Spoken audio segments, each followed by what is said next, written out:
Recently, the airdrop from the SafePal wallet ended and many received from $10 to $30 on their account. But what is the wallet and can it be used like MetaMask or Trust Wallet in everyday life? Let's figure it out together. Let's start by downloading the application. In this video, I will be using the mobile version since it was 100% functionality, which cannot be saved for the web version, but the basic function is available for both versions. To make sure you are following the correct link, use the one I left at the bottom of the video in the description, or go to the SafePal official website. As we can see, this is an option to download on iOS in the App Store and on Android, or just the installation file for Android. From here, by switching to the ejected tab, you can install the browser extension. Important! Today we will be talking specifically about a software wallet, not a hardware one. The only difference is that with hard one,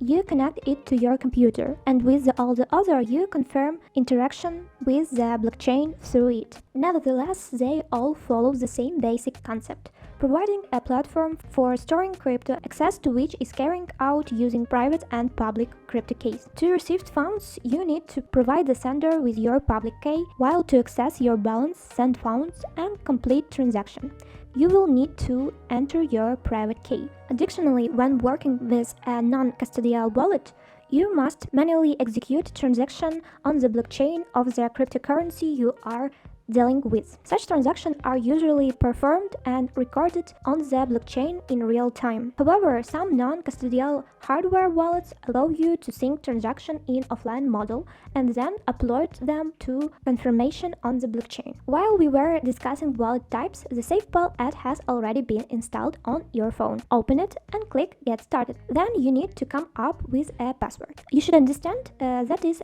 just an additional level of protection that restricts access locally on your phone.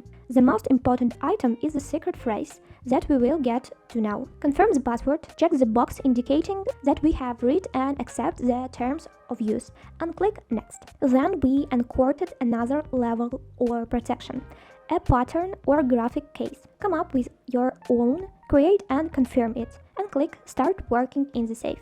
And here we have come to the choice I mentioned earlier. But as we agreed at the beginning, we choose the first option, a software wallet. Here we can choose the option to import if you already have a created wallet. But now I want to show the full process of creating a new one. So I clicked Create New. Enter the security password, confirm it, and move on to the phrase. But as we can see, we have another button that we can click to choose how many words we want to generate. The more, the safer. Accordingly, the more words you will have to import and write down to write down or remember. But let's be realistic, few people will remember them. So as always, I advise you to write them down on a piece of paper, divide them into two parts, and hide them in different secure places. It is better to not keep them in the same house or apartment. But for those who want to further secure their assets, I create a separate secure playlist in crypto. You can find the link in description. I will choose 12 words from the generated seed phrase. Write them down and press Variety. Now we need to come up with a name for our wallet. Let's call it Blondie and press Confirm. Done, we create a wallet.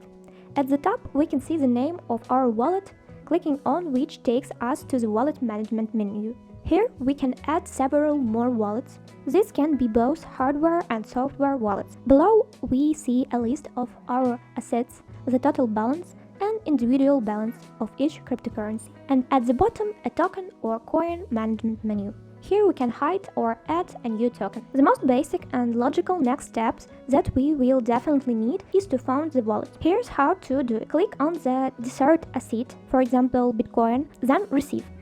And we have generated an address in the form of QR code and address that we can copy. This is the addresses we specify as the recipient then forwarding. I think many of you have used non-custodial wallets and have an idea of how transfer works. In the second tab, we can see a list of cryptocurrencies and their market value. Here we can add our desired favorites. In the next tab, we can see dApps, decentralized applications that give us access to Web 3.0 such as PancakeSwap. Let's open it as an example. Like any other platform, we open it, connect our wallet by selecting it from the list. And then it's just like the web version that we are familiar with. A cool feature is that we can sort applications by the network they run on. For example, the Binance Smart Chain. I think that's pretty clear. Moving on, the next steps, we have a built-in DEX, or a simpler terms, a swap. However, in this section, there are several tabs: swap, bridge, and exchange. In the first tab, we can exchange one cryptocurrency for another within the same net. In the second tab, we can move a cryptocurrency from one network to another. In the exchange section, we can interact with exchange such as Binance, but as we can see, this requires KYC, which means verification of your identity.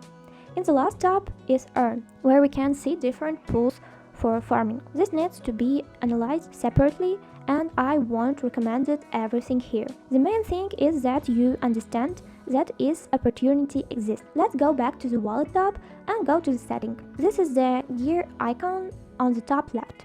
Here I recommend setting everything up to comfortable and safe use. Considering that the project recently made a good with this airdrop and sharing tokens for their project, as well as actively developing, we can conclude that this is a pretty decent wallet. Wherever to use it or not is up to you.